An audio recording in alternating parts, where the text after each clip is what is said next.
Dito ka humilin sa Panginoon. Amen. Hindi mo masama ang kontento. Actually, they encourage po lahat na mangarap, magkaroon ng mas marami. Pero kapag alam mo, ikapapahamak ng spiritual mo, dahan-dahan. Amen.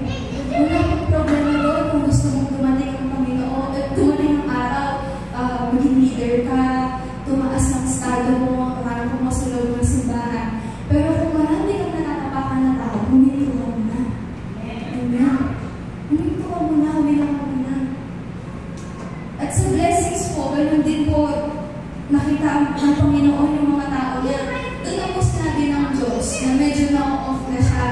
Ang sabi niya, pasaway talaga kayo, hindi mo kayo makinig. Pero alam niyo po ba, kahit na ganun na ginagawa nila, for 40 years, nagsustain po ang Panginoon. Gusto ko pong ibahagi sa inyo na kahit gaano ka nagkasala sa Panginoon, nandiyan po ang pagpapala. Hindi po mawawala sa inyo. I'm not speaking prosperity gospel.